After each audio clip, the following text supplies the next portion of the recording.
আসসালামু আলাইকুম। Hour kitchen room চ্যানেলে সবাইকে স্বাগতম জানাচ্ছি খুবই মজার ভুড়ি রান্নার রেসিপিটি দেখার জন্য। আজকের ভুড়িটা ভাজা ভাজা করব ঠিকই, কিন্তু গ্রেভি রেখে। আর এই ভুড়ি রেসিপিটি নিয়েছি আমি আমার খালামণির কাছ থেকে। চলুন শুরু করে দেই। এখানে আমি 2 কেজি ভুড়ি নিয়ে নিয়েছি। ভুড়িগুলো আগে থেকেই আমি ধুয়ে পরিষ্কার করে নিয়েছি। ভুড়িগুলো ডুবে থাকবে এরকম পানি আমি দিয়েছি। তার মধ্যে দিয়ে দিচ্ছি 1 চা চামচ হলুদের গুঁড়ো এবং 1 চা চামচ মরিচের গুঁড়ো। ভুড়িগুলো আমি সিদ্ধ করে ঠিক এইরকম ছোট ছোট পিসেস করে কেটে নিয়েছি। ভুড়িগুলো রান্না করার জন্য চুলায় একটি প্যান বসিয়ে দিয়েছি, তাতে তেল দিয়ে দিচ্ছি।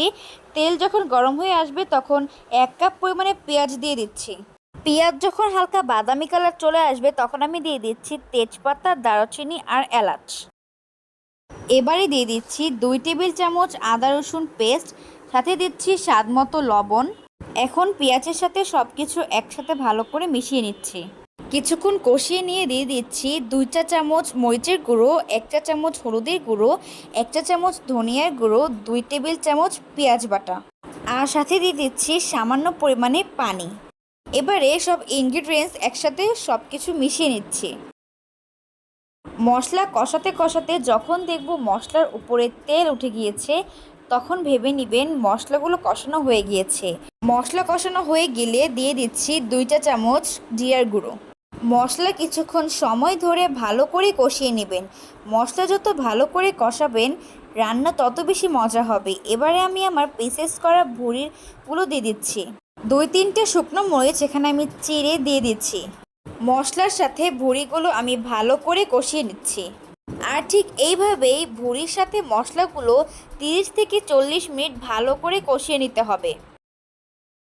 মশলার সাথে ভুঁড়িগুলো কষাতে কষাতে যখন আধা সিদ্ধ হয়ে আসবে তখন আমি দিয়ে দিচ্ছি আলু কিউব।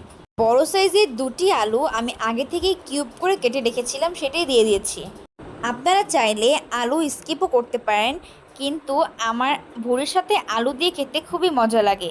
তাছাড়া আলু দিয়ে যদি না খান তাহলে কিন্তু ভুঁড়ির স্বাদ কোনো অংশেই কমবে না। ভুঁড়ি আমার মোটামুটি কমপ্লিট হয়ে গিয়েছে।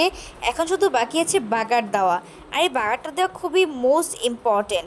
আমি এখানে পেঁয়াজ আর রসুন কিছুক্ষণ ভেজে নিয়েছি, আর সেটাকে আমি এখন ভুঁড়ির উপর দিয়ে দিয়েছি। আর একটা কথা বলবোই, ভুঁড়ি রান্নার মূল টিপস অ্যান্ড ট্রিক্স হলো এই বাগার দেওয়াটাই। ভুঁড়ি রান্নায় এই বাগার দিলে ভুঁড়ির স্বাদ আরও দ্বিগুণ বেড়ে যায়। ভুঁড়িগুলো আমি আরও কিছুক্ষণ কষিয়ে নিয়ে এবারে দিয়ে দিচ্ছি 4টা আস্ত কাঁচামরিচ। ভুঁড়ি কিন্তু ঝাল ঝাল খেতে খুবই মজা। আমি এখানে ভুঁড়ি অনেক ঝাল দিয়ে রান্না করেছি। আপনারা যদি ঝাল না খান তাহলে ঝালটা একটু কমিয়ে নিতে পারেন। মাই ভুঁড়ি is cooked and ready to serve. আজকের এই ভিডিওটি আপনাদের কাছে কেমন লেগেছে অবশ্যই কমেন্টস করে আমাকে জানাবেন।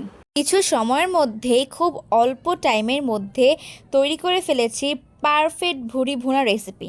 আপনারা চাইলে এটা আপনাদের পরিবার এবং ফ্রেন্ডসের সাথে শেয়ার করতে পারেন। ভিডিওটি ভালো লাগলে অবশ্যই সাবস্ক্রাইব করবেন এবং লাইক করে দিবেন। আপনাদের একটি লাইক আমাকে নতুন কোনো ভিডিও বানাতে অনেক উৎসাহ দেয়। দেখা হবে অন্য কোনো ভিডিওতে। আল্লাহ হাফেজ।